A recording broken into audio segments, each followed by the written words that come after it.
Salam radiasi untuk kita semua. Om Swastiastu. Assalamualaikum warahmatullahi wabarakatuh. Salam sejahtera. Shalom Namo Buddhaya. Pada kesempatan ini saya akan mencoba menjelaskan kembali mengenai farmakokinetika. Sini kita masih dalam rumpun ilmu yang sama, yaitu farmaseutika. Farmakokinetika ini adalah suatu ilmu yang mempelajari proses perjalanan obat dan juga menjelaskan bagaimana tahap-tahap pemberian obat itu. Kita langsung saja mulai. Nah, di sini farmakokinetik adalah ilmu yang mempelajari efek obat terhadap respon tubuh terdapat melalui proses absorpsi, distribusi, metabolisme hepar, dan ekskresi ginjal. Kemudian farmakokinetik juga meneliti perjalanan obat mulai dari saat pemberiannya, absorpsi dalam usus, transportasi dalam sirkulasi darah, dan distribusinya dalam jaringan tubuh. Kita langsung saja masuk ke contoh gambar. Nah, ini proses pemasukan obat sampai proses absorpsinya. Oke, yang pertama kita bahas ini absorpsi. Ini adalah tahap penyerapan di sini, di mana obat-obatan bisa masuk ke dalam tubuh dalam berbagai cara, dan mereka diserap ketika mereka melakukan perjalanan dari berbagai rute pemberian atau administrasi ke dalam sirkulasi tubuh. Beberapa cara yang paling umum seperti melalui mulut atau oral dengan menelan tablet aspirin, intramuskular mendapat vaksinasi flu dalam otot lengan, subkutan juga bisa, ini suntik insulin contohnya tepat di bawah kulit, intravena juga bisa, kemudian transdermal juga bisa. Nah, itu obat di situ menghadapi rintangan terbesarnya selama penyerapan.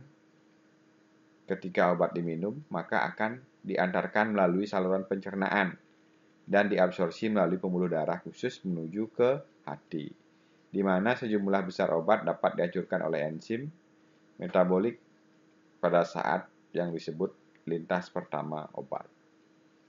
Oke, seperti itu dapat saya jelaskan. Kemudian ada proses distribusi di sini. Dalam hal ini, distribusi pada umumnya aliran darah akan membawa obat-obatan ke seluruh tubuh. Selama langkah ini, efek samping dapat terjadi ketika obat memiliki efek dalam organ selain organ target.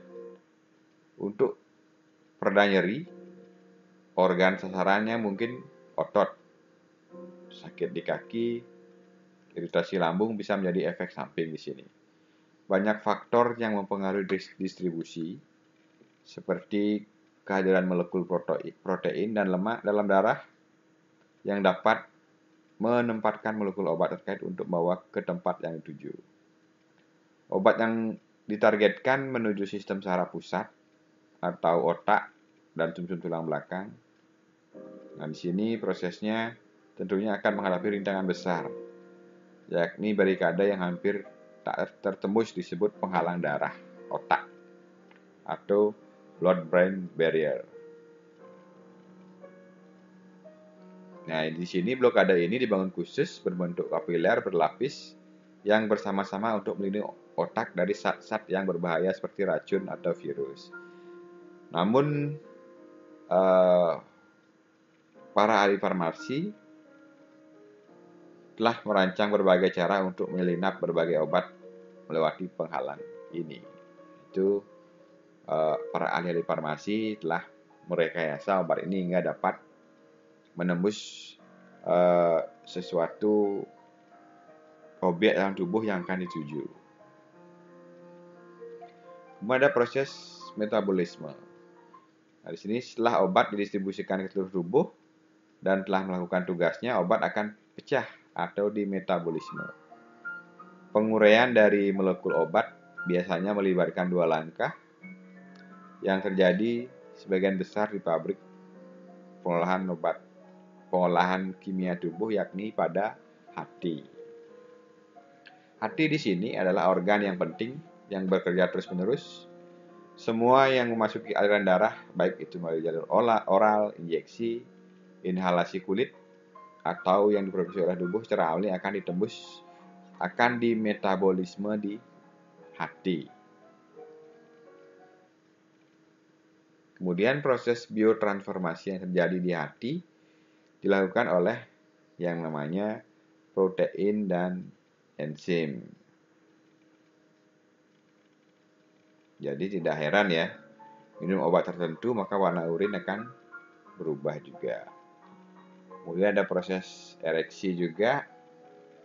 Di sini banyak produk dari hasil pemecahan enzimatik yang bisa disebut metabolit biasanya merupakan senyawa yang kurang aktif dari molekul asli obatnya. Untuk alasan ini, para ilmuwan menyebut hati sebagai organ detoksifikasi. Nah, di sini kemudian proses ereksi ini ketika disuntikkan obat ini diekspresikan terjadi di ginjal. Di ginjal kemudian dikeluarkan, disalurkan ke kandung kemih. Dan nanti akan keluar bersama urin. Itu juga yang di usus, yang di hati. Hati ini akan melakukan proses penyerapan obat tersebut, kemudian lewati usus-usus dan keluar melalui usus besar. Oke, kita lanjutkan dulu.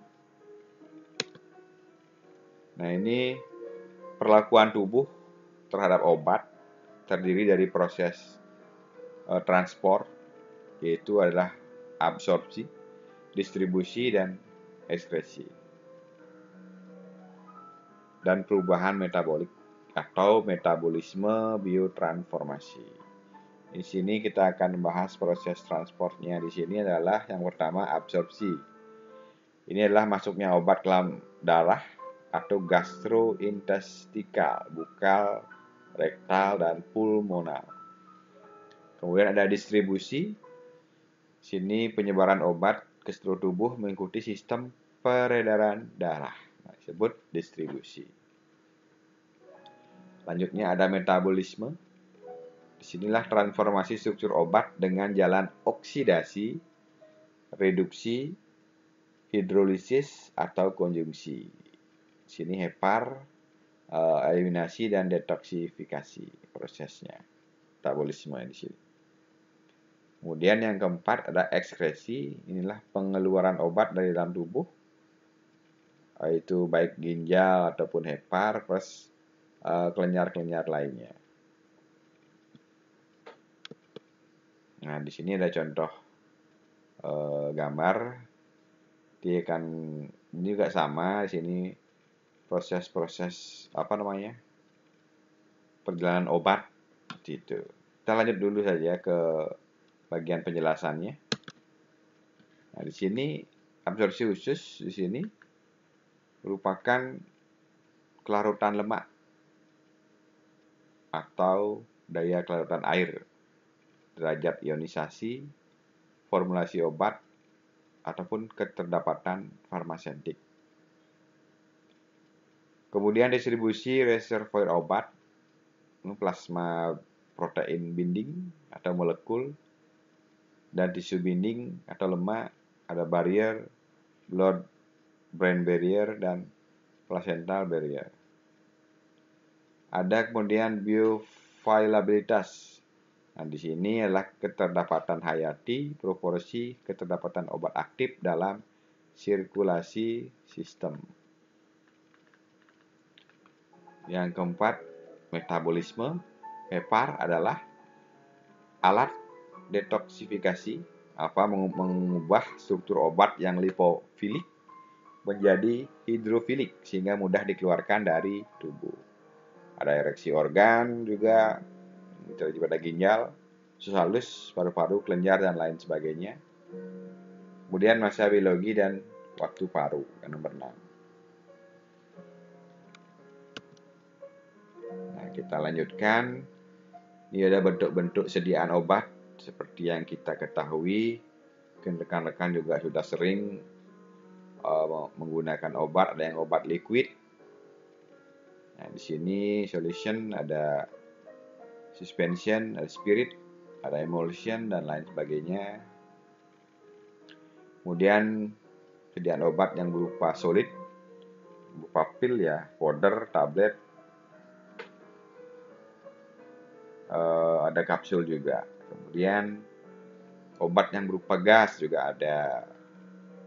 Nah, di sini tentunya ada cara pemberian obat itu ikut menentukan cepat lambatnya dan lengkap atau tidaknya absorpsi obat. Tergantung dari efek yang diinginkan. Efek yang diinginkan ini ada sistemik atau lokal, sesuaikan dengan keadaan pasien juga. Misalnya pasien tidak sadar dan sifat fisikokimia obat.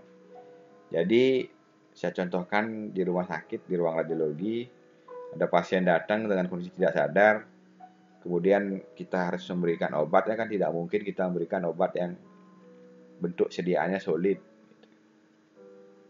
Mungkin bisa kita gunakan obat-obat injeksi dan lain sebagainya. Kemudian ini efek yang ditimbulkan, ada efek sistemik, juga ada efek lokal. Efek sistemik di sini obat diedarkan ke seluruh tubuh, baik itu per oral melalui tablet atau sirup, bisa jadi kapsul. Kemudian sublingual, ada parenteral. Nah, di sini melalui SC, intravena, intramuskular, intrakutan, dan lain sebagainya. Implantasi subkutan ataupun perektal. Di sini mungkin sublingual. Oke. Jadi obat sublingual itu berupa tablet. Itu adalah tablet yang cara penggunaannya diletakkan di bawah lidah. Tablet sublingual ini tidak ditelan langsung seperti tablet biasa, namun diletakkan di bawah lidah dan akan diresap di situ.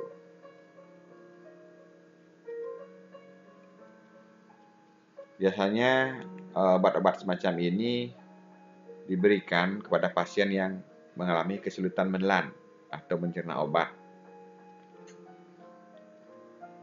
Efek ini sublingual ini efeknya tentunya lebih cepat terangsang untuk efek obat di sini. Kemudian subkutan, oke, mungkin yang penting-penting saja ya saya jelaskan. Penyuntikan subkutan adalah penyuntikan obat atau vaksin ke dalam hipodermis, yaitu lapisan kulit yang berada di bawah dermis. Penyuntikan subkutan sangat efektif dalam memberikan obat atau vaksin biasanya kepada pasien. Kemudian ada efek lokal, di sini melalui intranasal, inhalasi mukosa, mata, telinga, intravagina, perkutan atau kulit juga. Kemudian ada cara teknik pemberian obat. Nah, ini yang pertama adalah obat oral. Obat oral ya udah pasti pemberiannya melalui mulut. Mudah dan aman pemakaiannya, lazim dan praktis. Tidak semua obat dapat diberikan secara oral, misalnya emetin. Dapat terjadi inaktivasi sebelum diedarkan ke tempat kerja. Dapat juga untuk mencapai efek lokal, baik untuk mengobati usus. Dia bentuknya kalau obat oral ini berupa tablet, bisa kapsul, sirup maupun tetes. Nah, ini untuk obat oral. Kemudian ada obat oromuskosal. Ini pemberiannya melalui muskosa di rongga mulut. Ada dua macam, yaitu sublingual dan bukal. Nah, ini seperti saya sudah jelaskan tadi, sublingual di sini garis laput di bawah lidah langsung ke dalam darah, sehingga efek yang dicapai lebih cepat. Obat diletakkan di bawah lidah. Nah, ini pemberian sublingual. Kemudian ada bukal juga. Obat diletakkan di antara pipi dan gusi. Nanti obat langsung masuk ke dalam darah. Ini contohnya sandoprastep. Oke. Kemudian ada obat yang injeksi juga, tentunya injeksi udah paham semua ya pemberiannya dengan jalan disuntikan. Efek yang dicapai cepat, kuat, dan lengkap. Nah, ini kemudian ada bentuk atau cara injeksi subkutan, hipodermal. Ini penyuntikannya di bawah kulit. Ada intramuskular. Penyuntikannya dilakukan dalam otot. Kemudian ada intravena juga. Penyuntikannya dilakukan ke dalam pembuluh darah kalau intravena. Ada intraarteri, penyuntikannya dilakukan pada pembuluh nadi. Selanjutnya ada intrakutan. Nah, ini dilakukan di dalam kulit. Intralumbal, dalam ruas lumbal sumsum tulang belakang. Nah, ini biasanya dilakukan pemberian obat pada operasi ya, sebelum operasi untuk pembiusan. Sini intralumbal. Kemudian ada intraperitoneal, ini ke dalam selaput perut. Diinjeksikan obatnya. Ada intrapleural, ke dalam rongga pleura. Intraartikular, celah sendi. Jadi ada banyak macam cara-cara injeksi pemberian obat. Nah, perhitungan dosis obat di sini pada dasarnya setiap orang mempunyai kondisi fisiologis yang berbeda. Jika kita menemui pasien dengan umur, jenis kelamin, dan berat badan tentunya dosis obatnya pasti akan berbeda. Kemudian ada posologi yang berasal dari kata podos, berapa, kemudian logos, ilmu, adalah ilmu yang mempelajari penentuan dosis atau takaran obat bagi penderita yang berbeda menurut umur, menurut berat badan, jenis kelamin, dan menurut kondisi tubuhnya. Tujuannya agar obat yang digunakan sesuai dengan kebutuhan penderita, baik fisik maupun penyakitnya. Yang terjadi di radiologi yang kita sering gunakan adalah media kontras, itu juga merupakan salah satu obat yang pemberiannya melalui intravena. Di sini harus kita juga menentukan injeksinya berapa. Yang umum dilakukan kan 1:1 per 1 kg berat badan. Itu yang umum dilakukan di lapangan untuk pemberian kontras media. Kemudian ada dosis maksimum. Dosis untuk orang dewasa tidak boleh dilampaui karena berbahaya, dapat menyebabkan keracunan. Kemudian ada dosis maksimal. Dosis untuk orang dewasa pada pemakaian melalui mulut tiap-tiap kali dan tiap 24 jam. Tak boleh dilampaui kecuali dikehendaki oleh dokter. Menurut FMS, Formularium Medicamentarium Selectum, bahan obat yang diberikan pada anak-anak umumnya sama dengan bahan obat orang dewasa. Tentunya dengan dosis atau takaran yang berbeda. Nah, sudah jelas di sini umur, berat badan juga sangat menentukan dalam pemberian dosis obat di sini. Oke, kita masuk lagi ke implantasi. Sini merupakan bentuk obat steril. Obat ditanam di bawah kulit. Ada rektal, pemberian obatnya melalui dubur. Bentuknya suppositoria dan cilsma, obat pompa, baik sekali untuk obat yang pada lambung yang dirusak dari lambung. Ada transdermal, di sini melalui permukaan kulit pemberiannya. Obat terserap secara perlahan dan kontinu masuk ke sistem peredaran darah dan jantung. Intranasal, pemberiannya melalui selaput lendir hidung. Inhalasi dihirup melalui hidung atau mulut atau disemprotkan. Ini seperti obat sesek dan lain sebagainya. Itu yang nebul itu kan dihirup melalui hidung atau mulut. Kemudian mukosa mata, telinga, intravaginal. Ini obat diberikan melalui mukosa vagina, diberikan pada antifungsi atau anti kehamilan.